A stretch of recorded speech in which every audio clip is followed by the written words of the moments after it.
m'appelle Anthony, j'ai fondé la société Croque la Vie en 2009, il y a un peu plus de 8 ans, qui est une société de restauration collective avec deux particularités.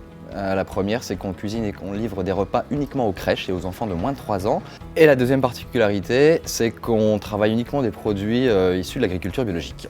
Donc aujourd'hui, Croque la Vie, après 8 ans d'activité, c'est 3000 repas qui sont cuisinés tous les jours par 25 personnes et qui sont livrés dans 150 crèches du Nord et du Pas-de-Calais, dans les Hauts-de-France.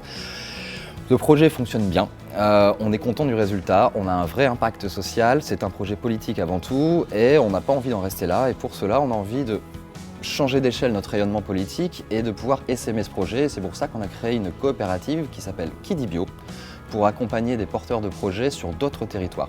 Qui dit bio, c'est un peu comme une franchise, mais non lucrative et non verticale. Quand on se lance sur un projet de création d'entreprise, dans l'économie sociale et solidaire ou pas, on n'a pas forcément le métier. Et au début, on est un artisan, on est un homme orchestre, on joue un petit peu à tout. Aujourd'hui, quand on souhaite changer d'échelle, on a besoin de changer de posture et notamment de se faire accompagner sur des compétences que l'on n'a pas.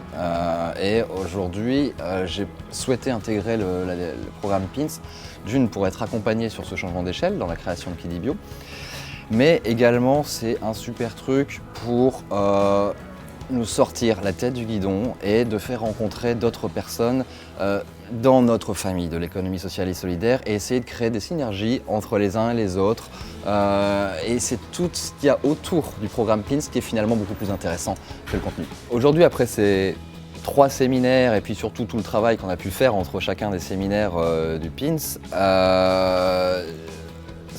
ce programme a apporté une chose, c'est me permettre de structurer mon discours, me permettre de formaliser les idées parce qu'on est dans un quotidien permanent, dans l'urgence.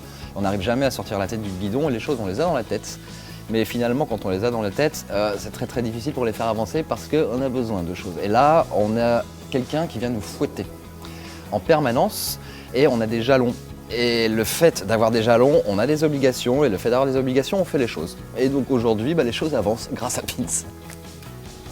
Aujourd'hui, on arrive à la fin du programme PINS, du programme d'accompagnement, et maintenant on va être lâché tout seul dans la nature. Bon, ça ne fait pas peur parce que ça fait 8 ans que je suis tout seul dans la nature, mais maintenant il est temps d'aller au charbon surtout pour aller concrétiser le montage de ce projet qui dit bio, et notamment d'aller rechercher des financements. La principale enjeu aujourd'hui, ça va être de fédérer des partenaires autour du projet et surtout d'aller chercher des pépettes. Si j'avais un conseil à donner aux prochains lauréats du programme PINS, c'est de ne pas hésiter à investir les lieux informels, les moments informels, parce que souvent c'est des moments qui sont très riches et très constructifs sur tous les projets qu'on peut avoir.